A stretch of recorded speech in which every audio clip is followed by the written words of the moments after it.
Welcome to the Catholic Midlife podcast, where we're addressing the challenges and the opportunities of midlife from a uniquely Catholic perspective. Join us each week as we spark a midlife renewal and create a firm foundation for the next wonderful, exciting, awesome season of life.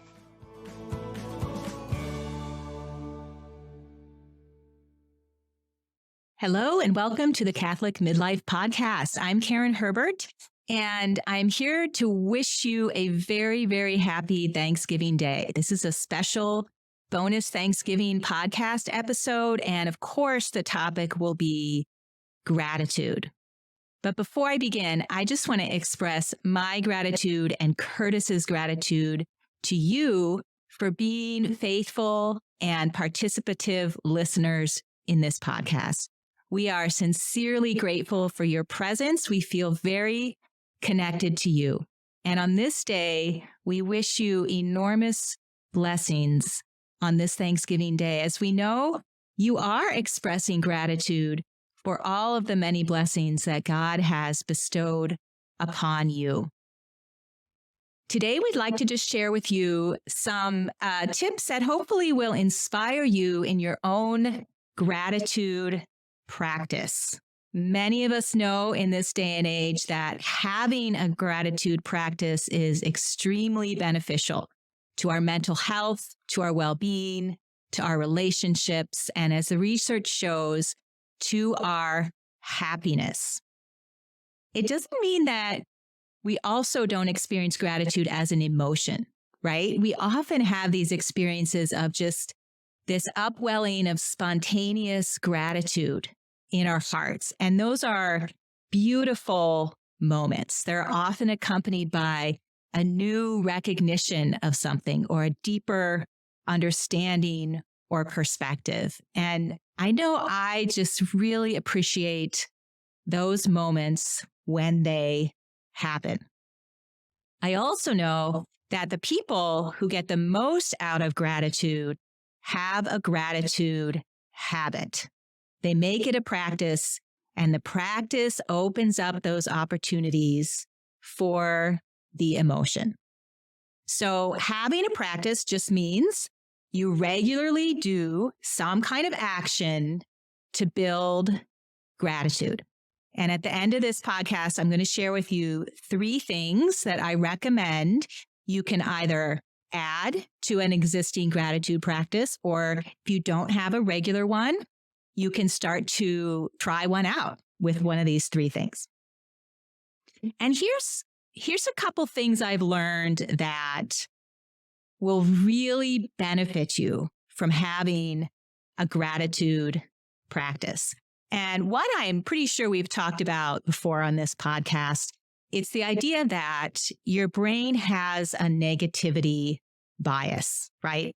So it's inherently going to focus on things that are negative, unpleasant, potential threats, things it thinks that you need to pay attention to. And the right kind of gratitude practice can shift your brain away from the negativity bias and start to create a positivity bias, because it helps you to change what you're paying attention to. Research even shows that the gratitude practice broadens your vision so you see things that otherwise you wouldn't see around you. A second way gratitude helps you is it keeps things fresh and new, because your brain doesn't just have a negativity bias, it also has a novelty bias. It wants fresh and new things. And the dopamine hit that it gets from fresh and new things doesn't actually last very long. That's why the more you have something, the less you value it and the more you take it for granted. And having a gratitude practice can help keep those things fresh for you. I found this out actually accidentally because a few years ago, I was having some health problems and it became really important to me to have some safety features on my car.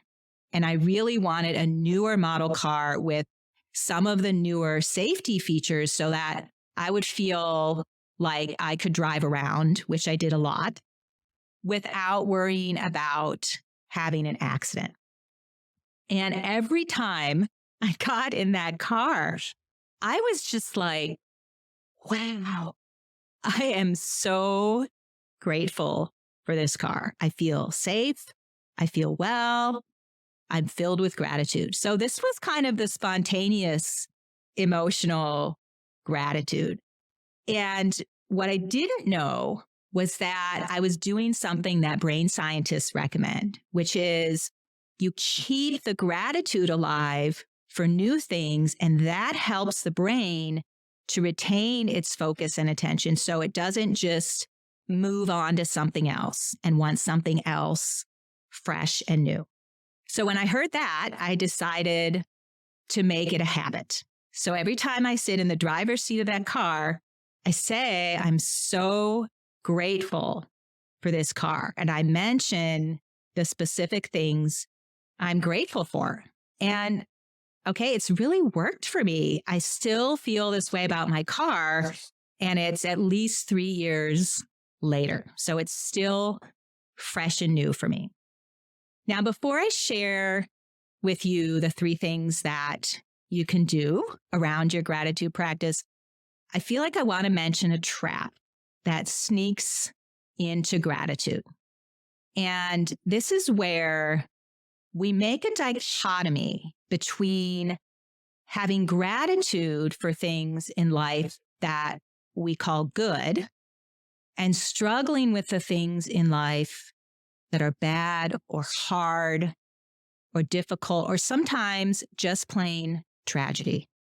And if we're struggling with something, sometimes we'll hear ourselves say, I should be grateful. I should feel grateful. I should just get out of this and be grateful. And here's what I want to say to that. Your life is a mixture of all kinds of experience and emotions and judgments and responses. And it all comes together as a whole. And we are meant to hold these things together. It's not suffer or be grateful. It's holding the challenges right there together with the gratitude, the blessings, and your gifts, because that's your life in all of its complexity. It's not either or, it's both and. And that should part of I should be grateful also has a negative implication. It pulls us into guilt, and guilt undermines true gratitude. So today, wherever you're at, in your struggles and in your blessings, pull them all into yourself and hold them together.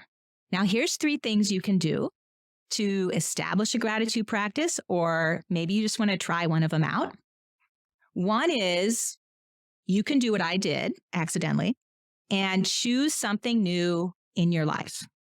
And it doesn't have to be a material thing, okay? And create a tiny habit around remembering what you like and appreciate about it. So there was a time not too long ago where I couldn't drink coffee. And I didn't drink coffee for at least 2 years. And then I started drinking coffee. And for a while after that, I would come downstairs in the morning. I'd make a cup of coffee. I'd sort of lift the coffee cup and I would inhale deeply and say, I'm so lucky I get to drink this cup of coffee. And it was just filled with appreciation. And I don't do that anymore, right? But I also take it a lot more for granted than I did when I was appreciating the newness of being able to drink coffee again. That's one thing you can do. The second thing is when you do have an emotion that's part of gratitude, you can do this very simple thing to install that emotion. So psychologists kind of call this taking it in, taking the emotion in. Coaches will call it savoring. So this is when you have the emotion, you notice you're feeling gratitude. So intentionally, you pause and you kind of feed the emotion. Okay. You foster it, you heighten it, you reflexively increase that emotion. And then you sit with it for at least 10 seconds. Because here's the thing, most of us, we pass right through our emotions and we don't get the positive result from taking it into ourselves so that it changes us. When you savor that thing, it's actually building new neurons in your brain to create new patterns.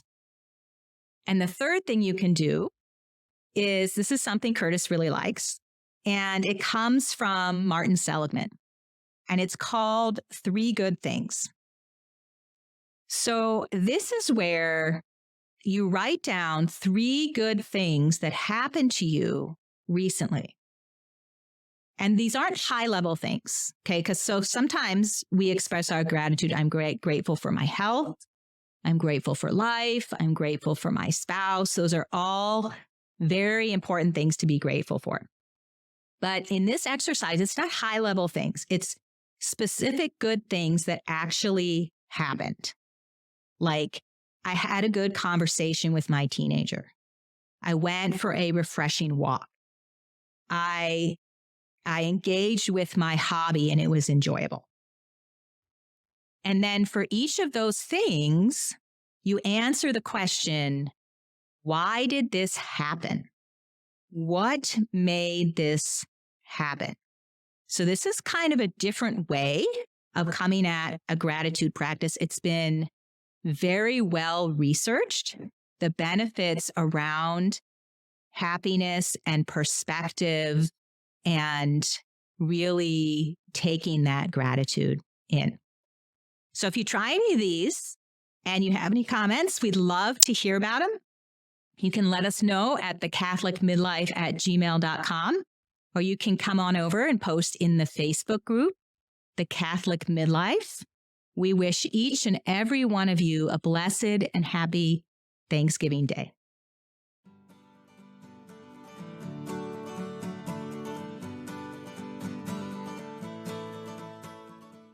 Thank you so much for listening to the Catholic Midlife podcast. It's great to be here with you.